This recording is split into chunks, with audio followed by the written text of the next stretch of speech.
si unos confirma si hay más conectados en Instagram. Hay que hablar un poco más fuerte. Ok, si las personas que están conectadas nos confirman el sonido, ¿cómo lo sienten ustedes para poder empezar este 148000 Rec? Facebook ya. Facebook también ya está activo. Pues yo creo que podemos ir empezando. Sí, perfecto, bueno.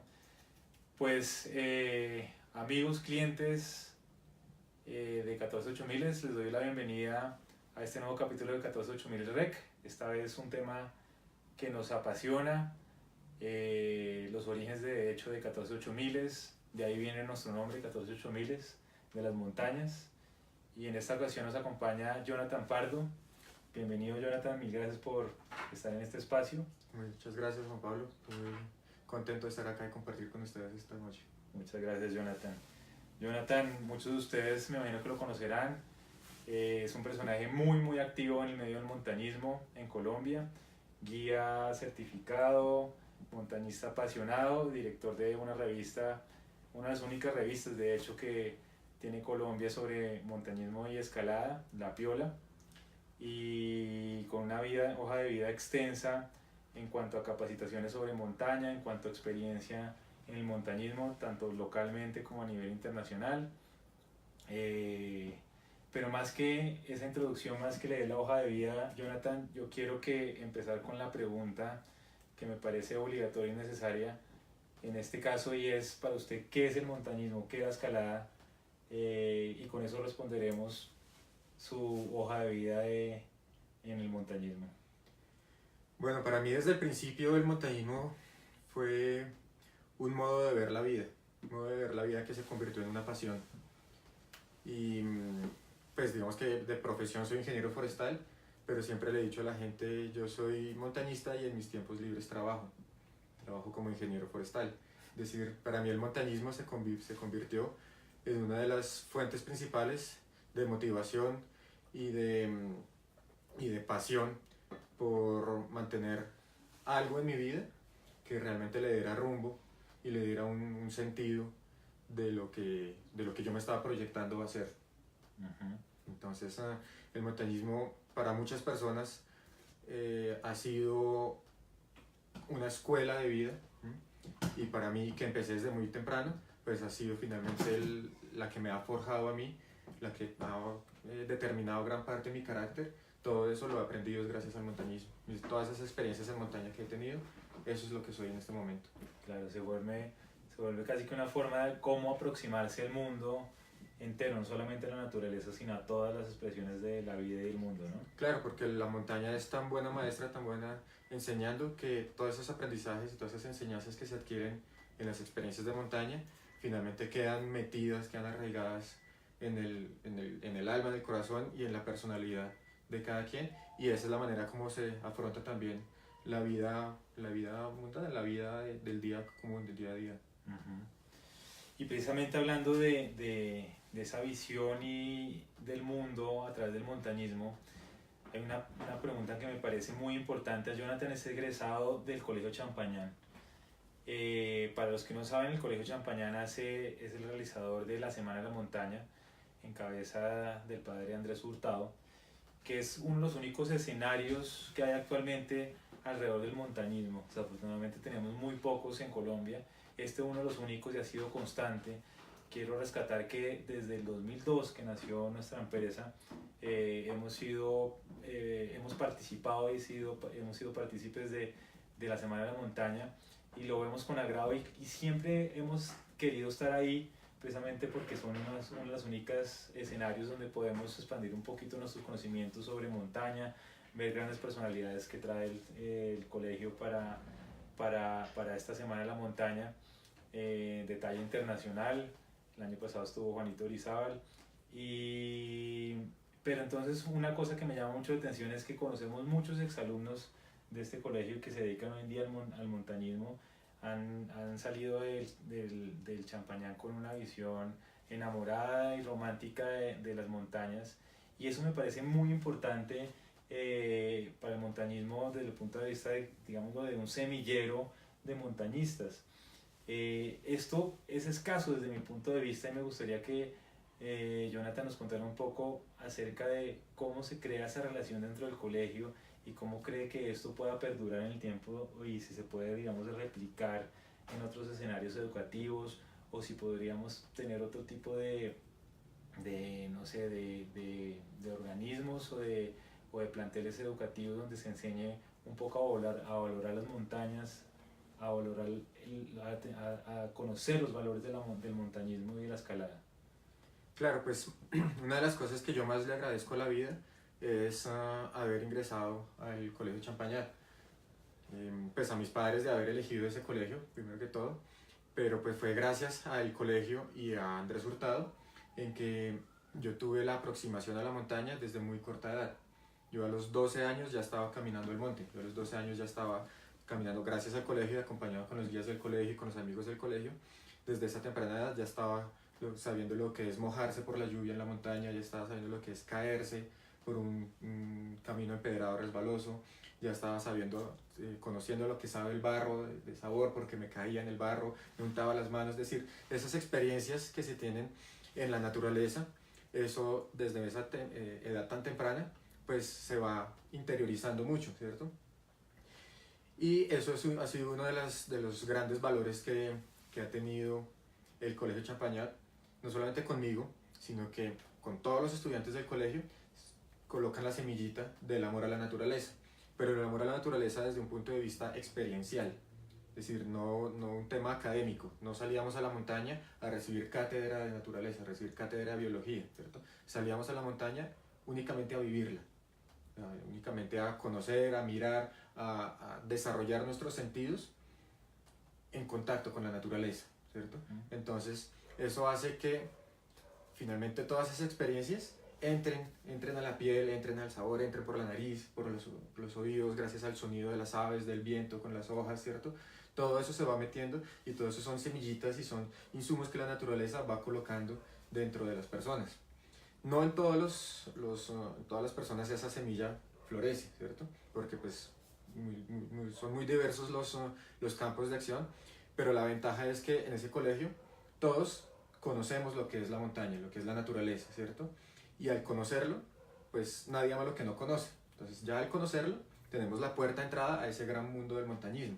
Ya luego cada quien decide quién entrar o quién no entrar. A quien le gusta lo suficiente como para continuar por ese camino, como lo hice yo, o quien simplemente lo conoció y guarda un recuerdo muy agradable de sus experiencias con los amigos del colegio, las caminatas, las salidas ecológicas que le llamamos, pero ya se dedican por otro camino de vida, ¿cierto? Los que realmente entramos ya a esa vida fue porque el colegio y Andrés Hurtado nos los presentó, y esa es una de las cosas más importantes que ha hecho el colegio en temas de enseñarle a los niños, enseñarle a sus estudiantes el ambientalismo, que no es solamente cátedra, no es solamente sentarse y aprenderse el ciclo del agua, el ciclo del hidrógeno, sino de salir al monte a conocerlo para amarlo. Eso es lo más importante de ahí. Y de ahí nació, digamos que ese fue el punto inicial de donde se desarrolló ya luego toda mi gran pasión por el montañismo. Uh-huh, uh-huh. Sí, porque a mí me llama mucho, no sé si Jonathan sepa que hace unos años el Estado impuso las salidas pedagógicas para los colegios, pero como yo veo que la gran mayoría de los colegios lo ha tomado es como unas salidas obligatorias que por cumplir los requisitos del Ministerio de Educación se hacen, pero no con ese sentido experiencial que usted está contando. No, tal vez hay otras experiencias aquí en Bogotá que yo conozco que tienen alguna similitud, pero es más desde un punto de vista académico y no experiencial que se hacen estas salidas. Y a mí me parece que es indudable, y ese es nuestro eslogan, Revive Afuera, que los niños desde muy chiquitos tengan esa sensibilidad para apreciar el campo y la naturaleza, ¿no? Claro, sí. Entonces, la diferencia, pues el Colegio Champañat fue pionero en el tema de la educación experiencial en el campo abierto. Una de las cosas más importantes, por ejemplo, es que las excursiones de final de año son siempre a lugares, a parques nacionales o a destinos turísticos de naturaleza, ¿cierto? No son ir a la playa, ir a Santa Marta, Cartagena, ¿cierto?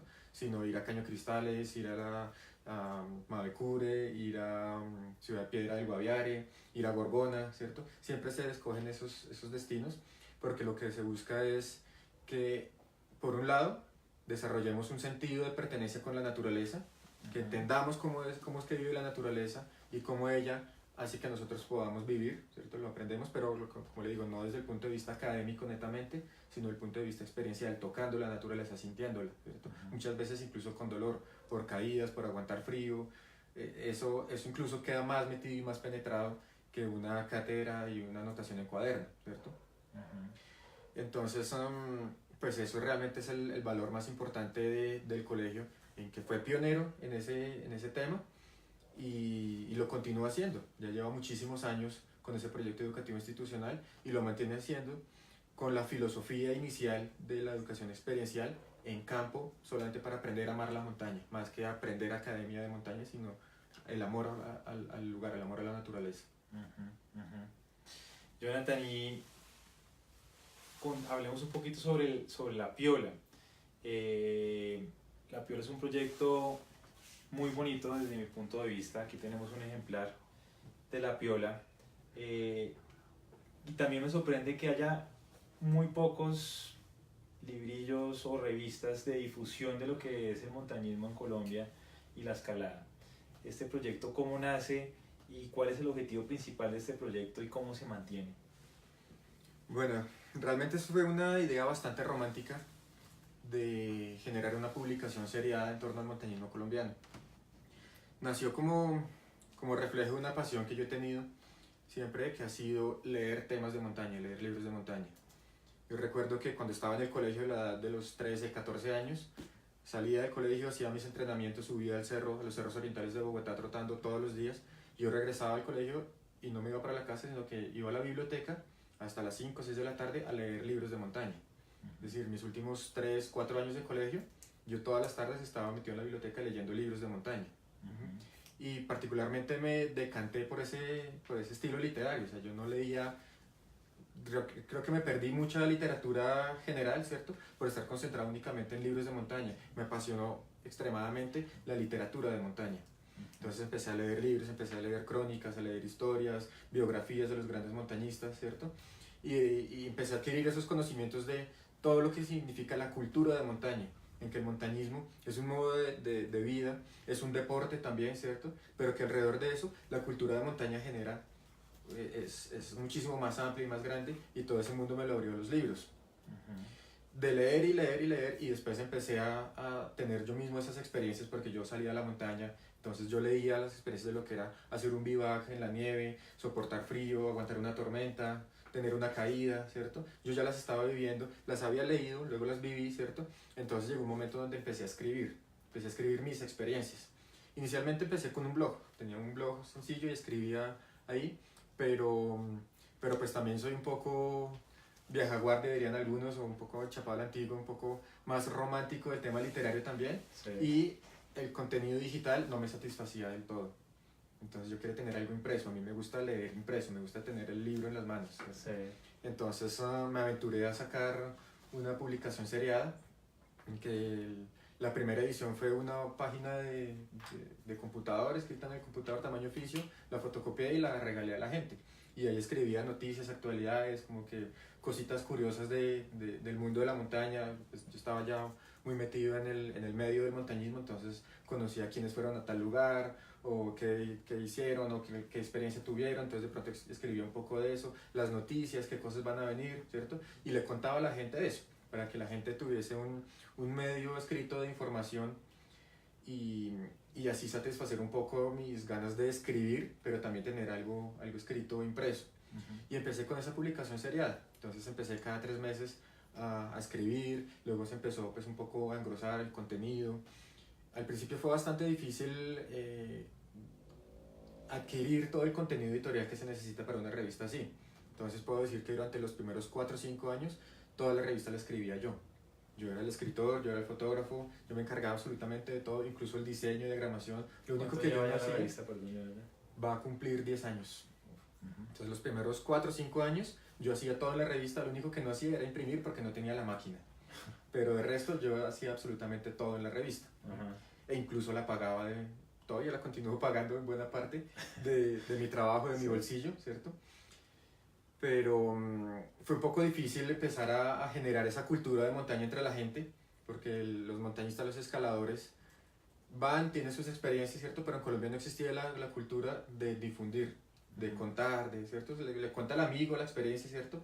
Pero ya que alguien llegara y se sentara a escribir y escribir una crónica, una historia, un relato chévere del asunto, eso no existía en Colombia, era muy poco. Por eso también, digamos, yo creo que radica en que haya tan pocas publicaciones de temas de montaña y de escalada en Colombia. Hay unos pocos libros, hubo unas pocas iniciativas de revistas de montañismo, vale la pena resaltar Altibus o resaltar Campo Abierto, la revista Vertical, que tuvo también buenas ediciones. Pero todas estas extintas. claro, esas eran iniciativas que trataban de publicar, que no perduraban. pero exactamente, algunas fueron 1 o 2 números nomás y ya, ¿cierto?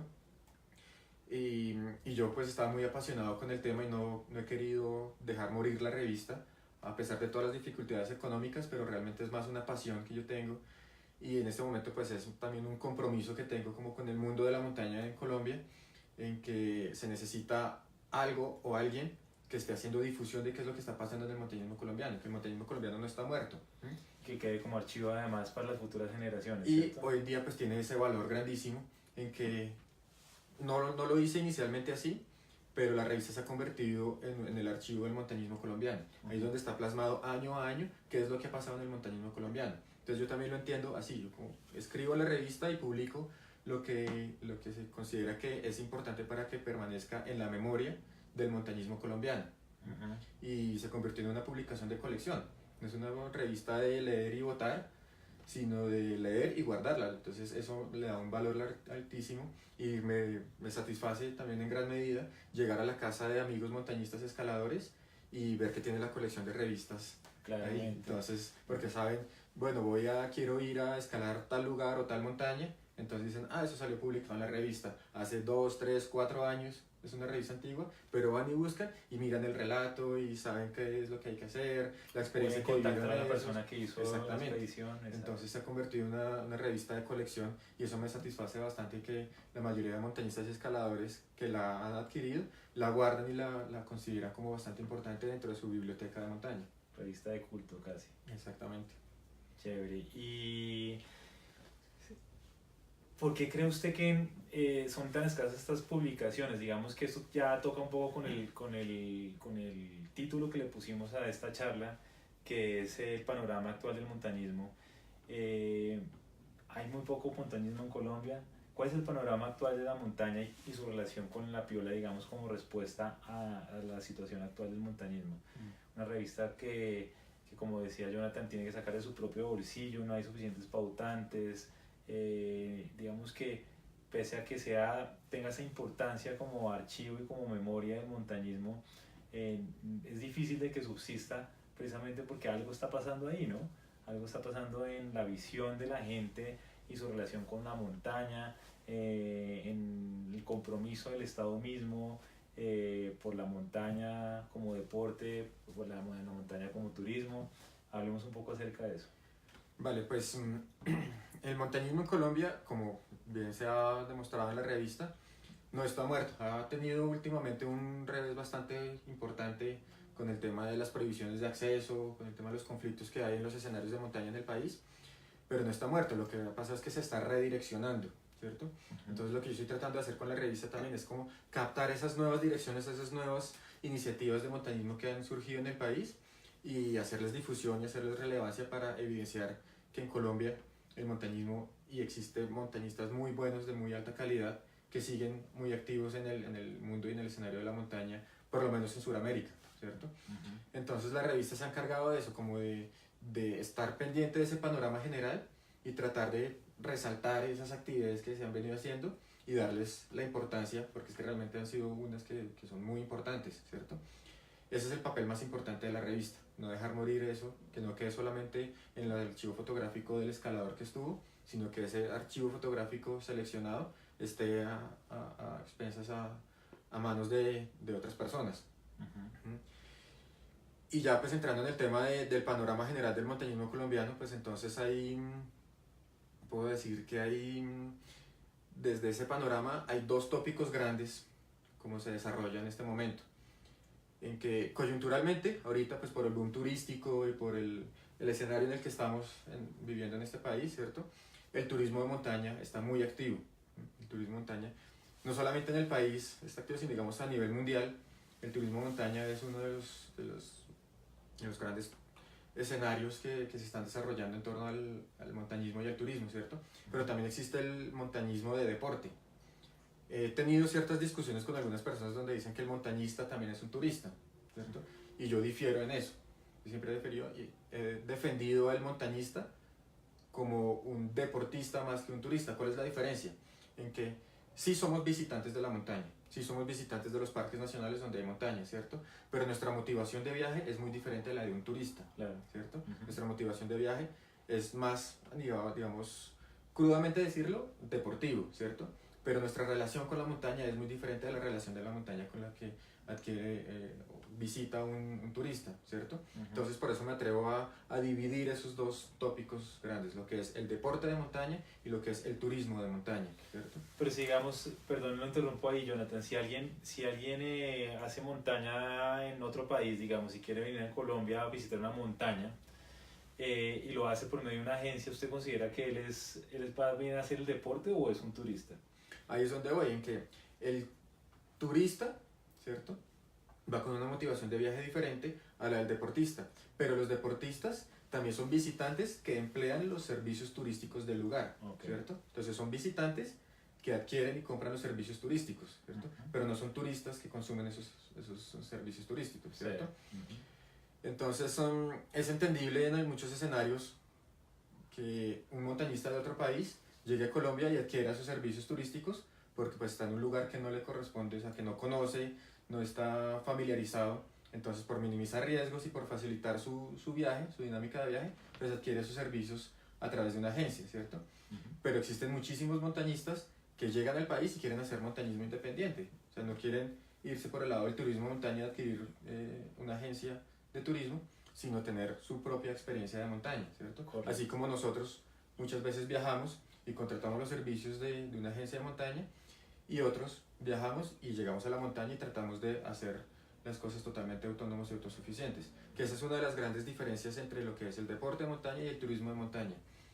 Uno de los valores importantes del montañismo como deporte es que los montañistas tendemos hacia la autosuficiencia y la autonomía en la montaña.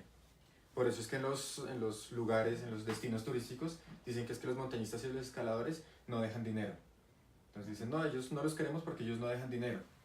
¿Por qué no dejan dinero? No es que no dejen el dinero, lo que pasa es que la razón de ser del montañismo, ¿cierto?, es tratar de que el montañista sea autosuficiente y autónomo, ¿cierto? Mientras que al turista se le elimina totalmente la autosuficiencia y la autonomía, porque entonces las agencias y los guías lo que hacen es suplir esa autonomía y autosuficiencia con los servicios turísticos que adquieren, ¿cierto?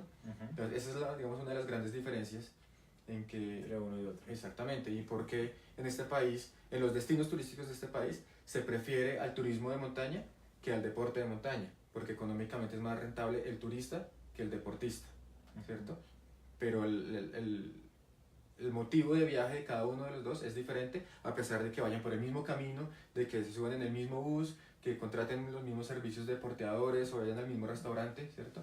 Pero la motivación y la relación que está teniendo cada uno con la montaña y con el escenario es muy diferente.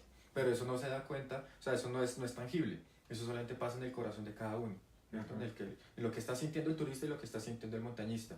Claro. Lo realmente ideal es que eso sea tan cerca, que el turista tenga una experiencia de viaje en la montaña tan real que pueda llegar a sentir lo mismo que está sintiendo el montañista. Eso sería ideal, porque así logramos que el montañista logre transmitir el amor que siente la montaña al turista, y el turista también ama y respete la montaña y la vea casi que como unos dioses, así como la vemos nosotros, ¿cierto? Eso sería lo ideal es que la motivación de viaje sea la misma, pero pues por temas de educación y culturales y sociales, pues siempre van un poco separados, ¿cierto? Yo creo que una de las cosas importantes de las agencias de turismo es tratar de que la experiencia del visitante sea tan real, tan buena y tan satisfactoria, en que el visitante pueda llegar a sentir y a entender la montaña lo más cercano posible a como la entiende un montañista. Muy bonita esa visión. Y partiendo de esa categorización que hace entonces Jonathan de deporte de montaña y turismo de montaña, después de la firma de la paz está empezando a venir muchísima gente y bueno, y el turismo interno está creciendo, el turismo interno de montaña, pero ¿estamos preparados realmente para eso? ¿O fue algo que se nos cayó así de un momento a otro y no estamos hasta ahora reaccionando? No, Y, pues, y el papel del Estado ahí, cómo el Estado realmente ha promovido y ha facilitado a ese tipo de turismo. pues evidentemente el país no estaba preparado para recibir el boom turístico que llegó a las montañas. La mejor prueba de eso es que pues, les quedó grande manejar el turismo de montaña y lo que han hecho es clausurar los lugares, prohibir el acceso, ¿cierto? Y eso es un golpe muy fuerte al montañismo colombiano, no solamente por el tema del acceso, ¿cierto? Sino por el tema de lo que venimos diciendo, de la experiencia del visitante, de la experiencia tanto del turista como del montañista, puede ser del adulto mayor, del hombre, la mujer o el niño, ¿cierto? Están teniendo una experiencia totalmente cruda e incipiente de lo que es realmente vivir en la montaña, ¿cierto? Y esos conflictos de acceso lo que han hecho es mutilar por completo y de raíz todas las opciones que el país o que los escenarios de montaña podrían ofrecerle a la gente. Entonces, por ejemplo, el caso más evidente de eso es la Sierra Nevada del Cocuy. Era el parque por excelencia del montañismo colombiano. Hoy en día, ¿qué es? Pues es una caminata de 3, 4 kilómetros, subir, vaya hasta el mirador, tenga una foto y bájese, ¿cierto? Pero ya realmente los visitantes que están yendo a ese lugar están teniendo una experiencia de montaña.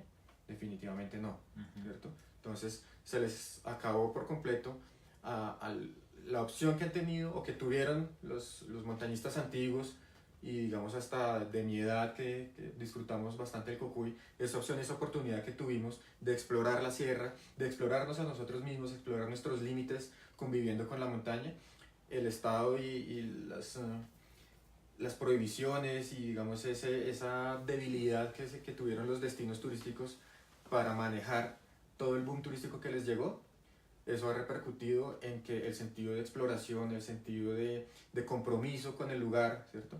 Todo eso se acabó, eso no existe. Entonces ahora existe una posición muy paternalista en que hasta aquí van porque es que hasta aquí es seguro con el visitante, de ahí para allá no es seguro, entonces como no es seguro no los dejemos entrar, ¿cierto? Como la opción más fácil, ¿cierto? Es el facilismo, exactamente, es el facilismo.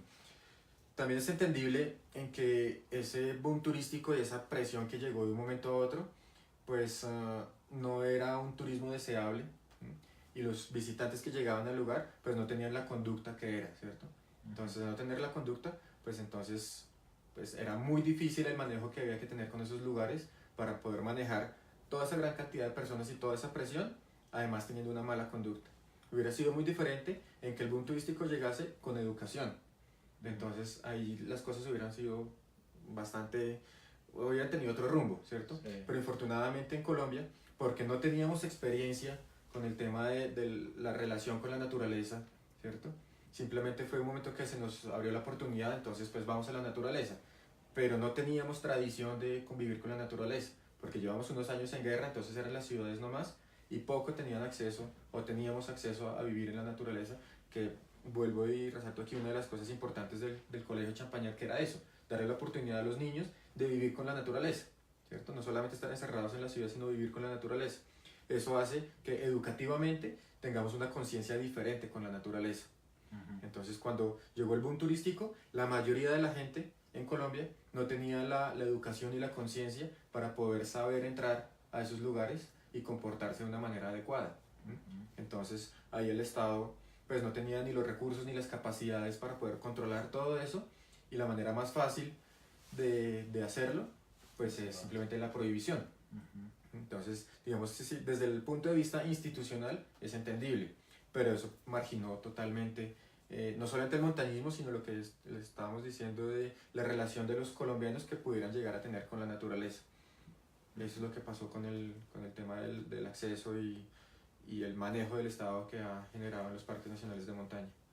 ¿Y qué hay de la parte del deportiva, digamos?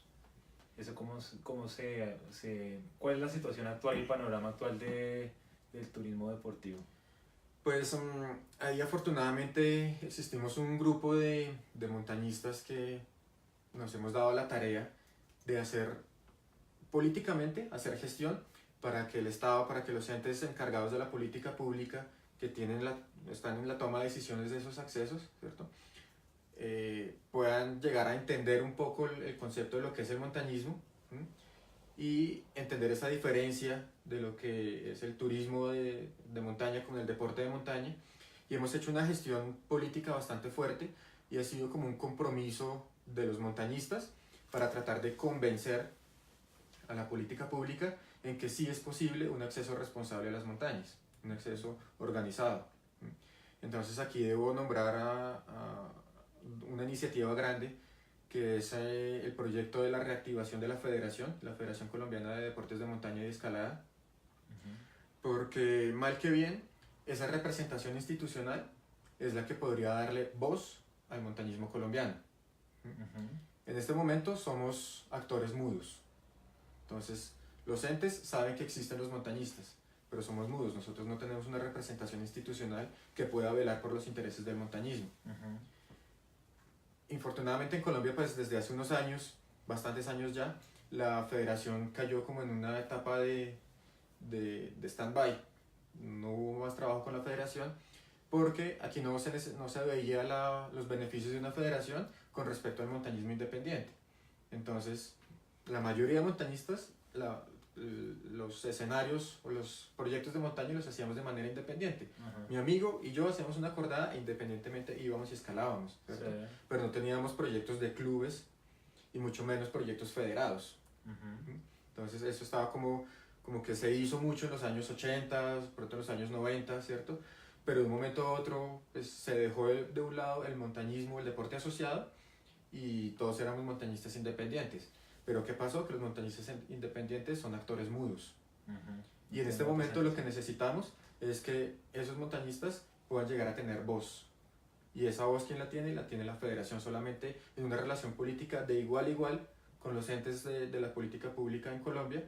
Podríamos llegar a entablar una conversación y a tener un acuerdo mutuo de ingreso a los escenarios, digamos legalmente, dignamente. ¿En este momento está activa la federación? No está activa, existe un proyecto grandísimo de reactivación.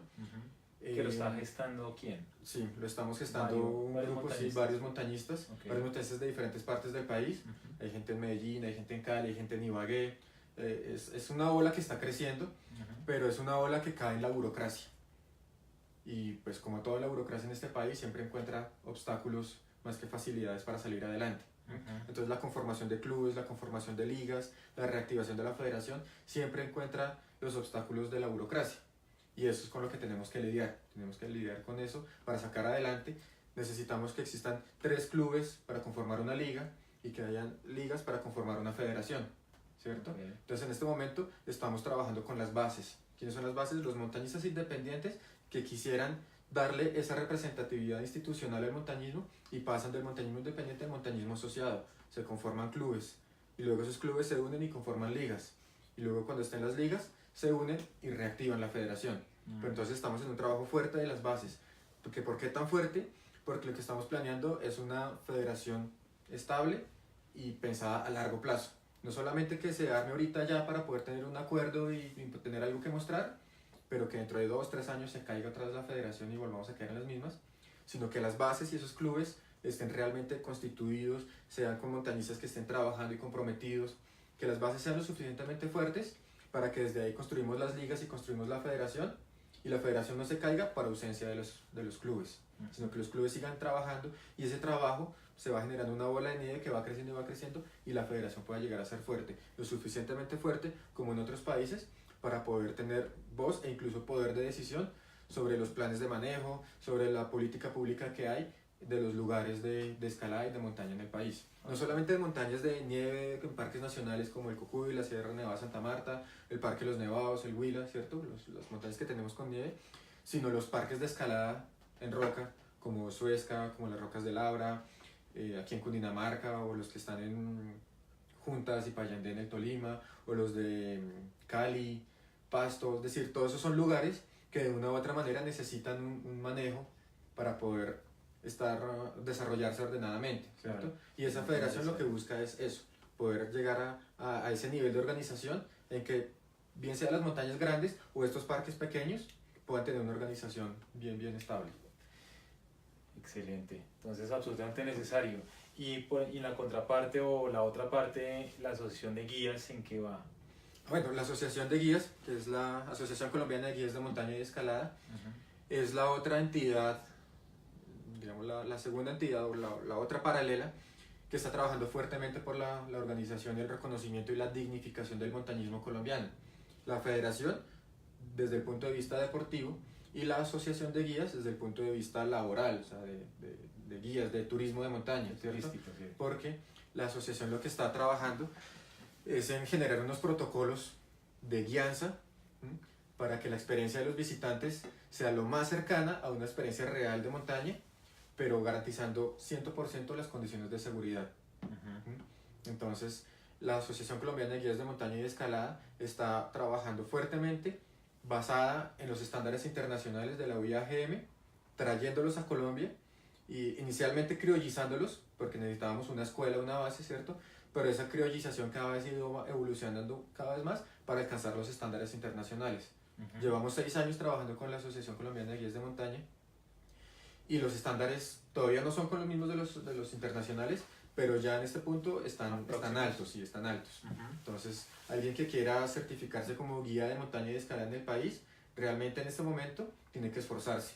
¿Por qué se tiene que esforzar? Porque queremos garantizar en que las personas que estén guiando en la montaña, como les decía, sean capaces de brindar una experiencia de montaña muy cercana a lo que es el montañismo verdaderamente a un visitante. Alguien que no conozca nadie la montaña, pero que adquiera los servicios profesionales de una agencia y de un guía certificado que esté basado en estándares internacionales y que tenga unos protocolos responsables y todo el asunto, entonces puede llegar a tener una experiencia muy segura y muy agradable en la montaña, evitando pues abusos por planes mal vendidos o por costos elevados o por peligros que puedan llegar a tener las personas porque los guías o las agencias no cubren realmente los escenarios para que terminan en accidentes y en tragedias muchas Exactamente. veces. Entonces la Asociación de Guías está trabajando es para que ese medio del turismo de montaña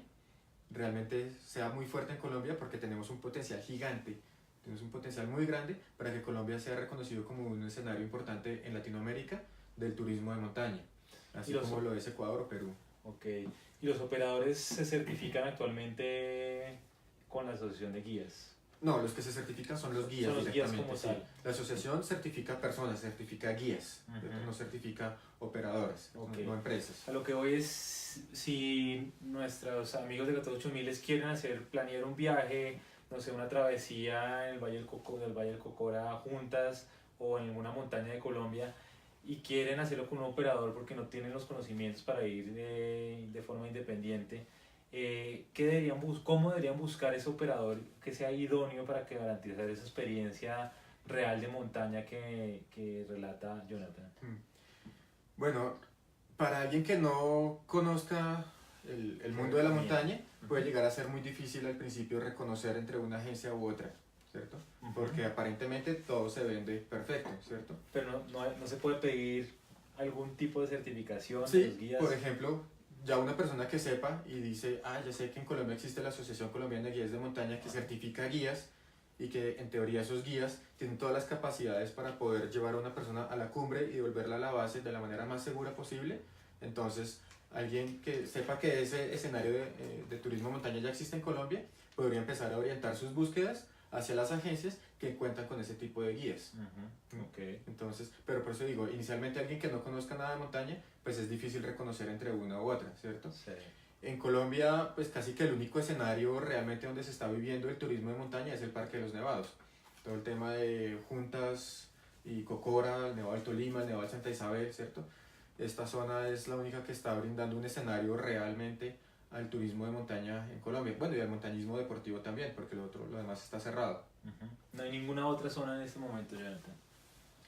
Pues la Sierra Nevada del Cocuy pues tiene... De la forma como describí ahorita. Pero es un trekking corto, subir un poquito, como que asómese a la puerta del parque, tome una foto y váyase, Sí. ¿cierto? No se permite que las personas realmente tengan una experiencia de montaña dentro del lugar, Ujú. mientras que en el Parque Los Nevados sí.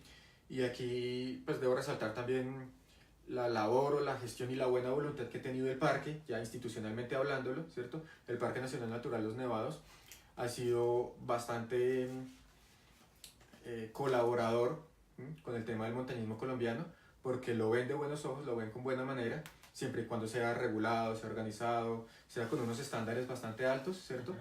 Pero digamos que el Parque Los Nevados no ha cerrado sus puertas completamente al montañismo, es decir, no queremos esto acá, sino al contrario, abrieron sus puertas y lo queremos así, pero organizado de tal manera, ¿cierto? Ujú. Entonces por eso es que en ese lugar se está pudiendo hacer tanto deporte de montaña como turismo de montaña, ¿cierto? Entonces es importante también la voluntad política y la gestión política que tienen los parques nacionales para poder abrir sus puertas al montañismo colombiano. Ajá. Y en este momento solamente se encuentra eso en el Parque Los Nevados. Ok.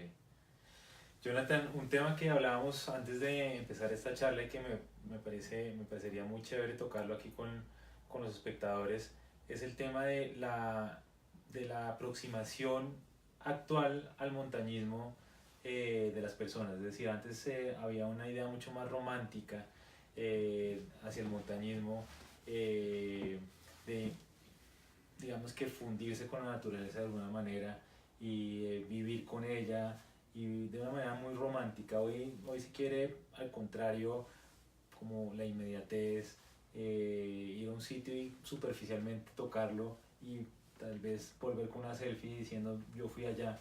Hablemos un poco de eso, me parece muy interesante esa aproximación que tiene hoy en día el ser humano en general, porque yo pienso que no es algo solamente local en Colombia, sino en el mundo entero, ¿no? Sí, pues aquí se me viene a la cabeza un concepto, una descripción que se tiene en el mundo de la escalada en roca y es a los que nos llaman la vieja guardia. Entonces, la vieja guardia, ¿quiénes son? No se refiere, pues está muy ligado al tema de la edad, ¿cierto?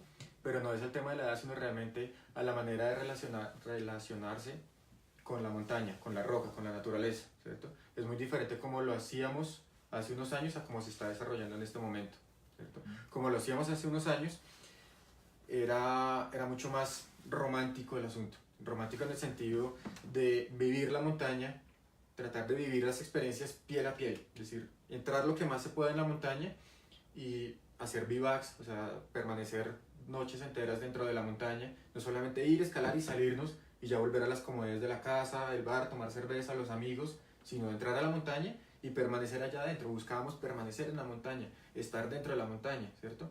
Y eso no está pasando solamente en Colombia, eso es como una ola mundial, en que hace muchos años se valoraba el tema de los bivacs, o sea, entrar a la montaña y quedarse a dormir no porque tocó, sino porque elegíamos quedarnos a dormir, ¿cierto? No es porque llegó la tormenta o porque se nos hizo tarde y tocó quedarnos acá obligados. Hoy en día eso es como una mala experiencia. Nosotros buscábamos eso, ¿cierto? Porque buscábamos entrar a la montaña y tener una relación mucho más cercana, más piel a piel, ver la montaña, conocerla durante el día soleado, ¿cierto? Pero durante la noche oscuros, los sonidos de la montaña, el frío, no dormir nada en la noche porque se tiene frío, estás mojado, hay hambre, hay nerviosismo, porque la incertidumbre del próximo día, voy a lograr salir de aquí, voy a lograr sobrevivir de lo que estoy viviendo, la experiencia que estoy teniendo, ¿cierto? Entonces eso hace que la relación con la montaña era más compenetrada. Hoy en día no, hoy en día digamos que esas facilidades ya no se tienen. Por un lado, por lo que hablábamos del tema del acceso, ¿cierto? Hoy en día, a pesar de que una persona quiera tener esas experiencias, pues no lo puede hacer, o le tocaría hacerlo clandestinamente. Meterse en la montaña a escondidas y pasar una noche a escondidas allá y luego salir, ¿cierto? Sí. Pero no existen esas facilidades. Pero también es que es una moda, o sea, es la manera como está pasando en este momento en el mundo todo el tema de la montaña y de la escalada. Por ejemplo, en la escalada era muy loable y se buscaba mucho el purismo, como que entrar a la montaña, entrar a la roca y escalar vías tradicionales, vías largas, buscar la cumbre, buscar los paisajes, el tiempo que se permanece en el lugar, que la ruta y la roca permanezcan lo más limpio posible, sin generar un impacto fuerte. Mientras que hoy Hoy eso ya no se busca mucho, lo que se busca más es la dificultad técnica, el paso más difícil. Entonces aquí podríamos decirlo de que la roca no deja ver la montaña, ¿cierto? Estamos mirando aquí la roca de frente y las presas pequeñas, los agarres pequeños, pero resulta que si damos 3, 4 pasos atrás, esa roca, esas dificultades pasan a ser una cosa muy pequeña comparado a lo que es todo el gran mundo de la montaña, ¿cierto? Pero esa relación con ese gran mundo ya no se está teniendo, sino se está concentrando, se está especificando. Pero eso hace que sea muy superficial. No estoy diciendo que ahora los montañistas y los escaladores sean superficiales, ¿cierto? Sino que al contrario, están siendo muy compenetrados, pero con esa parte que están tocando nomás, ¿cierto? Mientras que antes se tocaba eso, pero se iba más allá, entonces se conocía más, se tenía una relación más directa con la montaña. Eso hoy en día ya no está pasando, ya se prefiere más la dificultad, la seguridad. Por ejemplo, en escalada en roca, alguna vez leí que hace unos años los escaladores protegían en la roca para no matarse. Después se protegían en la roca para no partirse. Después se protegía para no tener miedo. Hoy en día se está protegiendo para no caer. Entonces es esa evolución en donde ya la seguridad se convirtió en un dinosaurio que se está comiendo la libertad. Ya antes buscábamos era la libertad de las montañas. Hoy en día lo que se está buscando es la seguridad en las montañas. Y antes no había seguridad, pero éramos libres. Hoy en día... No dejar nada al azar, digamos. Hoy en día somos seguros, pero no somos libres. Esa es la gran diferencia en lo que está pasando, en la manera como se está acercando la gente hoy día a la montaña. Ok. Hago una pausa para decirle a los televidentes, a la audiencia, que pueden hacer preguntas, los puntos que quieran hacer a Jonathan. Tomaremos a lo último, en pocos minutos, un tiempo para responder esas preguntas. Entonces, sí, de lo que quieran, de cualquier tema relacionado con montaña y con el panorama de montaña. Si hay algunas, podemos irlas leyendo. El Sibo nos pregunta, ¿qué actividades tendría a cargo los clubes y quiénes pueden hacer parte de un club? Vale. De un club puede hacer parte cualquier persona. Cualquier persona que quiera realizar deportes de montaña y escalada puede pertenecer a un club. Entonces, ahí existe la manera de unirse a un club ya constituido o reunirse 10 personas y fundar su propio club, ¿cierto? Un club es de mínimo 10 personas según la normatividad colombiana. Entonces, si alguien quiere, pues tiene esas dos opciones, buscar un club y hacer todo el procedimiento de pertenecer ahí, o formar su propio club con un grupo de amigos, ¿cierto? ¿Y qué actividades? Pues esas actividades las establece el propio club. Entonces un club dice, nosotros queremos ser un club de todos los deportes de montaña y escalada. Y pueden hacer escalada en hielo, pueden hacer escalada en roca, alta montaña, himalayismo, boulder, ¿cierto? O dicen, no, nosotros queremos que sea un club especializado únicamente en escalada en roca, pero eso lo decide es el deportista y con su propio club. Entonces, si es un club de la Federación de Deportes de Montaña y Escalada, tiene una amplia gama de deportes y de actividades, de disciplinas en las que se puede desarrollar. Ya depende de cada quien hacia dónde, qué es lo que más le gusta y lo que se le facilita. Bueno, y una pregunta del mismo usuario es, ¿cuál es la recomendación para alguien que inicia? ¿Contratar los servicios de guía o hacerlo solos? Definitivamente, si se está iniciando, es contratar los servicios de un guía. Porque pues es la manera, digamos, más segura en que la persona puede entrar y conocer la montaña, ¿cierto? Si una vez la conoce y definitivamente le gusta y le apasiona y dice, sí, esto es lo que quiero, ya puede empezar a capacitarse, adquirir habilidades y conocimientos para algún día poder ir solo, ¿cierto? Pero sin esas habilidades y esos conocimientos, sin haberlos interiorizado, es una gran irresponsabilidad ir solo, porque muy seguramente va a suceder algo malo. Entonces, la primera relación que se tiene con alguien que no ha tenido ninguna experiencia en la montaña, lo ideal es primero ir con un guía. Ese guía se encarga de abrirle el mundo de la montaña y la escalada, ¿cierto? Y si esa persona decide que sí es lo que le gusta, sale, se capacita, se entrena, aprende cosas y después va y lo hace solo. Bueno, hay una pregunta de Oscar Daniel. ¿Cuáles lugares recomienda actualmente para experimentar la montaña como alternativa al Cocuy? Pues si es legalmente, únicamente el Parque Los Nevados. Ya fuera, puede cerca, ser. Jonathan. Ya fuera de Colombia, Nuestros vecinos países. claro, fuera de Colombia existe una gama amplia. Lo más cercano y donde más colombianos van, pues es Ecuador. Entonces, en Ecuador hay muy buenos lugares. Ecuador nos lleva un desarrollo bastante amplio en el tema de la montaña y la escalada. Entonces, si alguien quiere hacer montaña, en Ecuador tiene montañas de 4.000, 5.000 o 6.000 metros de altura la que quiera visitar. Si quieren escalar en roca, Ecuador tiene parques muy desarrollados de escalada en roca de diferentes dificultades y diferentes alturas. Entonces, el primer contacto con el montañismo extrafronterizo, es decir, fuera de Colombia, pues lo ideal es que sea Ecuador. Perú es el siguiente, pero es que Perú ya es un poco más técnico, más grandes ligas, ¿cierto? A pesar de que se encuentran montañas fáciles y asequibles, ¿cierto? Pero el escenario ya es muchísimo más grande, ya es más, hay que ser un poco más profesional para ir allá. Yo me acuerdo hace unos años que yo siempre he considerado el trekking en el Cocuy como un trekking 5 estrellas, ¿cierto? Darle la vuelta al Cocuy. Y mucha gente se iniciaba, de hecho, en el Cocuy con su relación con el montañismo yendo a hacer este trekking con guías o con amigos, no sé. ¿Qué trekking recomendaría en reemplazo de ese en este momento, sea aquí o en Ecuador? Bueno, en Colombia no hay. O sea, en Colombia no hay reemplazo para la Sierra Nevada del Cocuy. O sea, el hecho de que en este momento no haya acceso a ese lugar es como perder una pierna. O sea, no hay reemplazo para una pierna. Podemos tener un bastón, pero pues no hay reemplazo para eso, ¿cierto? Ya fuera de Colombia, pues para el tema de trekking, yo creo que Perú es el mejor lugar para ir a hacerlo. Si uno quiere realmente tener un trekking de estos 5 estrellas en la Cordillera Blanca del Perú o en Guaywash, que Guaywash es uno de los mejores trekkings del mundo. Entonces ir a hacer toda la travesía de la Cordillera de Guaywash sería como un trekking 5 estrellas para un colombiano que quiera explorar ese escenario del trekking, de los recorridos largos. Okay. Bueno, y tenemos otra pregunta de Oscar Daniel. ¿Cuál ha sido su experiencia más profunda en las montañas colombianas?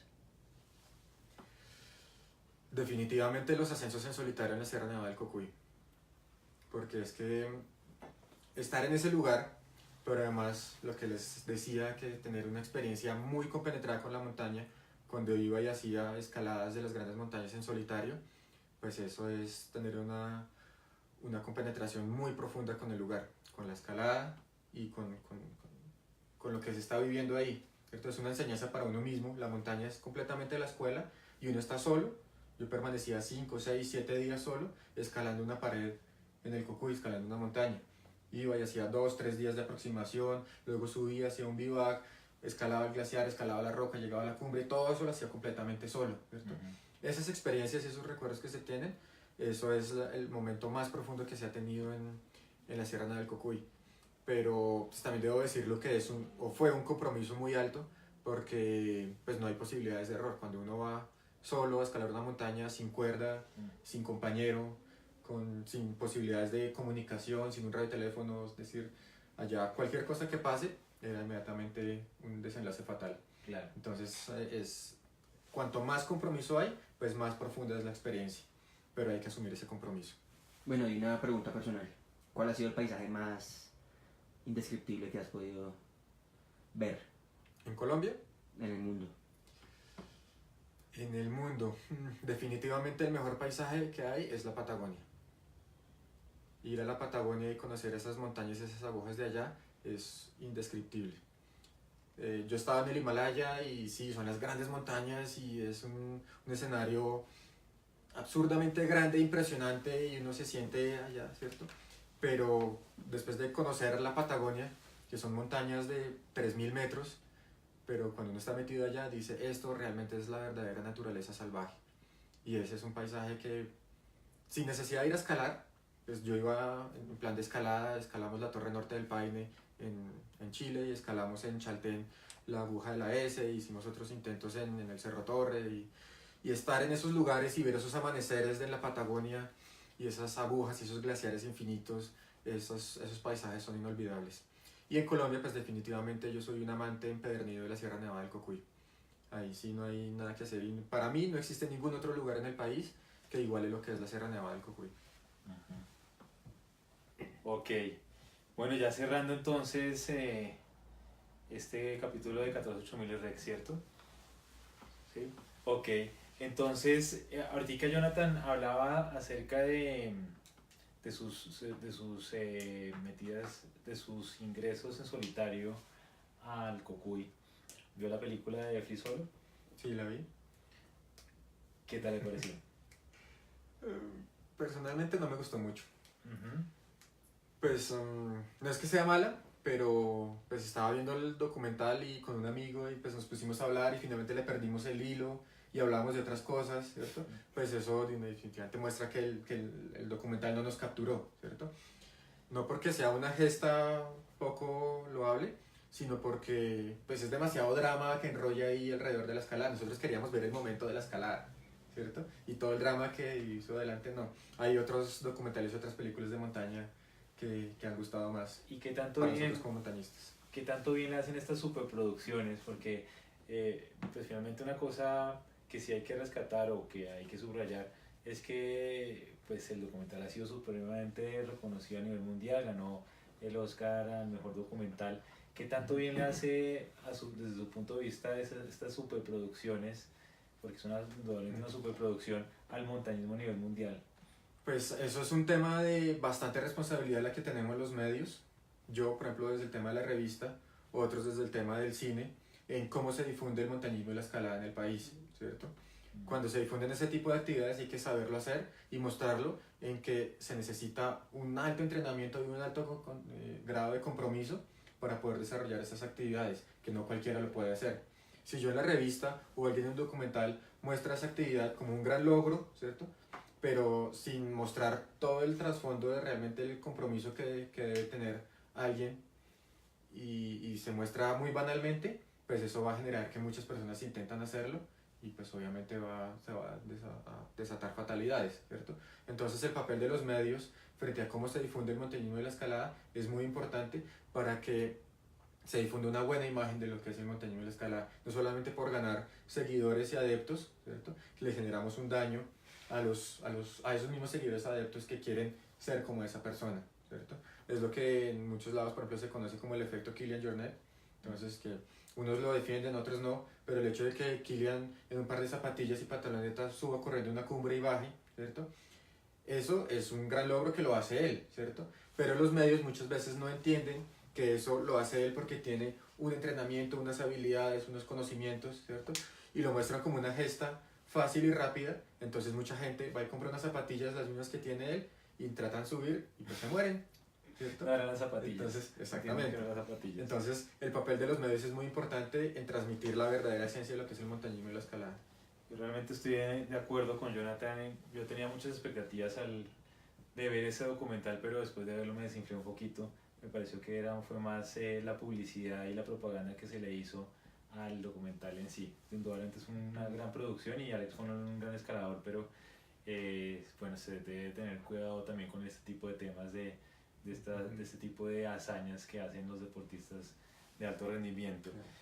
Entonces quiero cerrar, Jonathan, con algunas preguntas rápidas para que las personas curiosas que nos estén viendo, que nos van a ver, este Facebook Live queda colgado en Instagram por un tiempo y en Facebook de forma indefinida. Lo subiremos en los próximos días también a nuestro canal de YouTube. Y las personas que estén curiosas, que sean curiosas y que nos estén viendo, recomendémosle entonces 3 libros de montaña, Jonathan. 3 libros de montaña. A ver, definitivamente alguien que quiera la montaña, que ame el montañismo, debe leer uno de los clásicos de montaña que se llama Estrellas y Borrascas.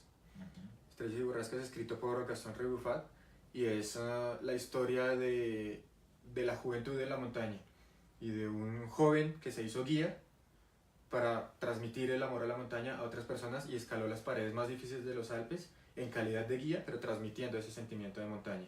Y es un escritor perfecto.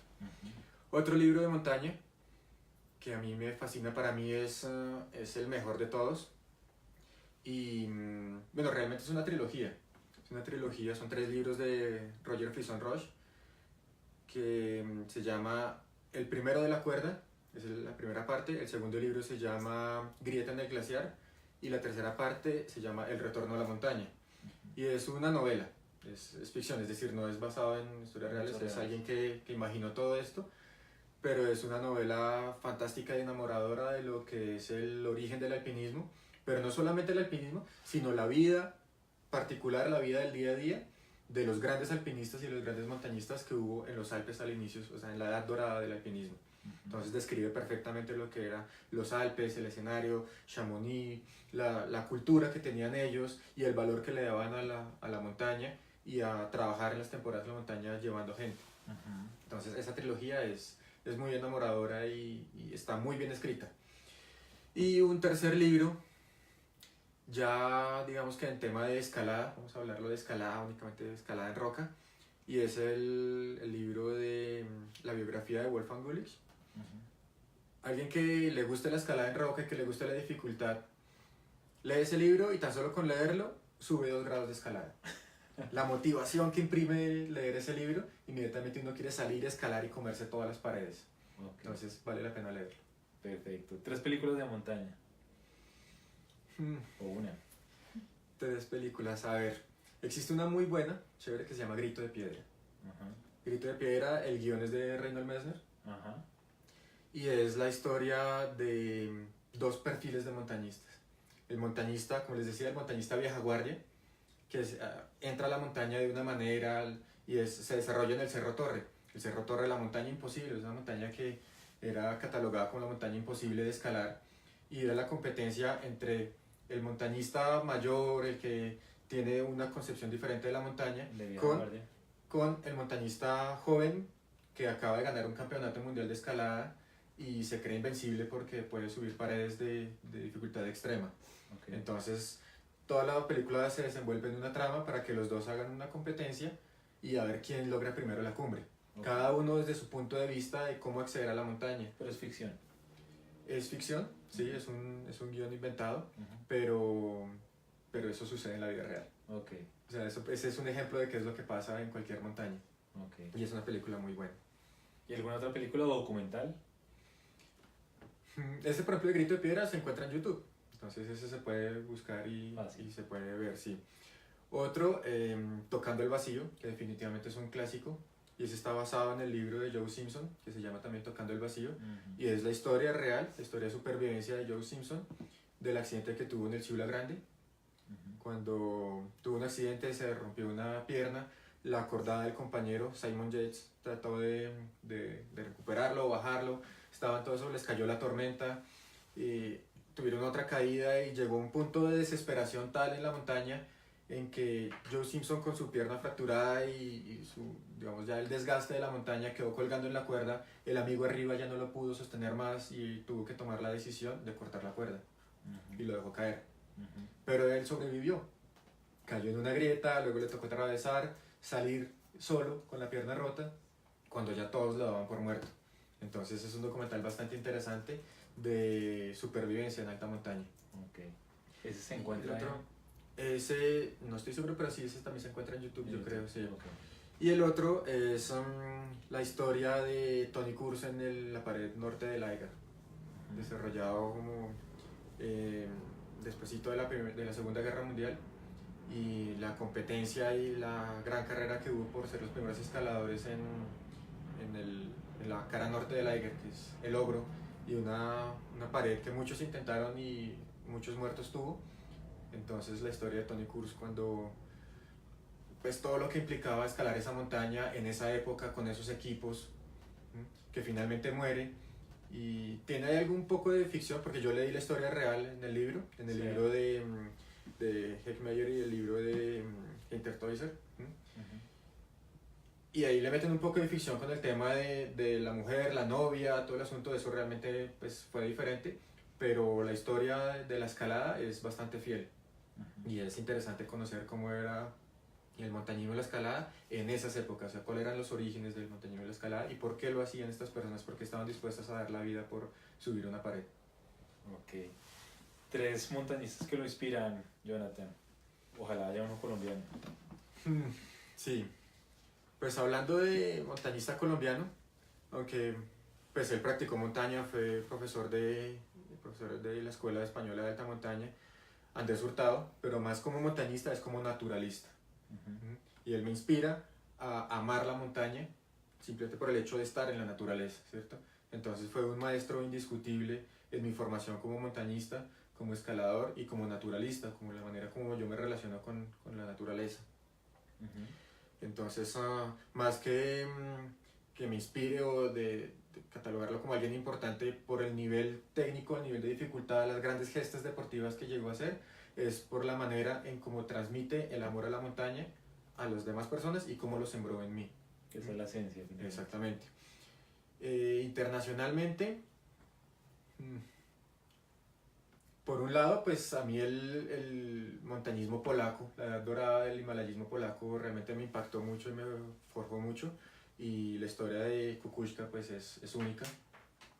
Kukuczka fue la segunda persona en terminar los 14.8000 detrás de Reinhold Másdal, pero lo hizo de una manera diferente, como haciendo unas actividades más pioneras, de mayor compromiso, más arriesgadas.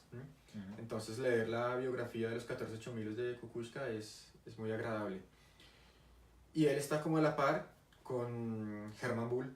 Hermann Bull fue un escalador austriaco, un montañista austriaco que también fue uno de los mejores y los que iban a la montaña por amor a la montaña, pero siempre forzaba sus límites para hacer grandes gestas deportivas. Entonces estos están como en el mismo nivel, ¿cierto? De que me inspiran y los reconozco como importantes en mi vida por sus grandes gestas deportivas, ¿cierto?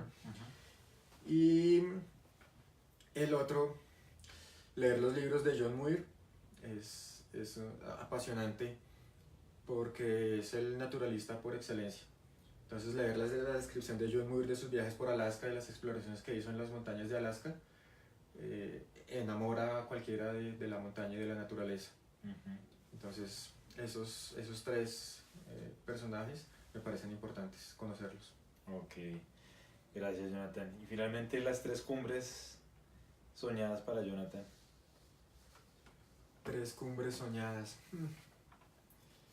Esa es la más difícil de todas, porque escoger 3 y además es que darle una categoría a 3 por encima de las otras es difícil, ¿cierto? Porque pucha, podríamos hablar de la Patagonia. Yo amo la Patagonia y ese lugar me ha enseñado y me ha inspirado muchísimo. Entonces lograr una cumbre patagónica, casi que podría decir cualquiera, lograr cualquier cumbre patagónica, eso es un objetivo grandísimo, es fenomenal, ya que si una de las cumbres patagónicas es una de las grandes cumbres, hablando de Cerro Torre, Fitzroy, o los Cuernos del Paine, o el Paine Grande, o sea, una de esas grandototas, pues digamos que ya es una gesta deportiva importante, ¿cierto? Sí. Pero con el solo hecho de estar en una cumbre patagónica, ya uno queda realmente satisfecho. Claro, por bien servido. Satisfecho, exactamente. Y en Colombia, subir a la cumbre del Castillo es una de las cosas más bonitas que hay en Colombia. Es una montaña hermosísima. Cuando uno la mira desde afuera es la montaña perfecta. Cuando uno se la está escalando no es tan perfecta. Está bastante descompuesta, tiene sus tramos delicados. Se necesitan habilidades especiales para escalar esa montaña. No es solamente trepar y ya, porque la roca y el escenario es diferente. Pero cuando uno llega a la cumbre realmente es especial porque está uno en todo el centro de la Sierra Nevada. Entonces tienes montañas para el norte, para el sur, para oriente, todas esas paredes gigantes, y para occidente todas esas montañas medias que van hasta los llanos orientales. Entonces esa es una cumbre muy, muy, muy especial. Yo podría decir que esa cumbre es más especial que, a pesar de que no la he subido, pero que una de las cimas de la Sierra Nevada, Santa Marta, el Pico Colón o el Pico Bolívar, que son las más altas, ¿cierto? Pero para un montañista que realmente le apasione la vida adentro de la montaña, llegar al castillo es importante, sí. Lástima que en este momento no se esté pudiendo escalar. No se puede. Bueno, pues Jonathan, muy chévere la conversación. Muchísimas gracias de nuevo por estar acá en 148000 Rec. Yo creo que con esto ya terminamos. Estén pendientes en nuestras redes sociales. Recuerden siempre Facebook e Instagram 148000. Tendremos nuevos episodios, nuevos capítulos de este formato de 148000 Rec, que es hablar de lo que nos gusta y nos apasiona, hablar de revivir afuera, hablar de la montaña. Que estén muy bien. Y amigos, y también no olviden seguir a Revista La Piola, Busquen en Facebook y en Instagram, Revista La Piola, y ahí se podrán enterar de la actualidad, de historias, de crónicas, de datos curiosos. Todo lo que publicamos en la revista lo van a encontrar en las redes sociales. Totalmente recomendada, Revista La Piola. Hasta luego amigos, muchas gracias. Luego.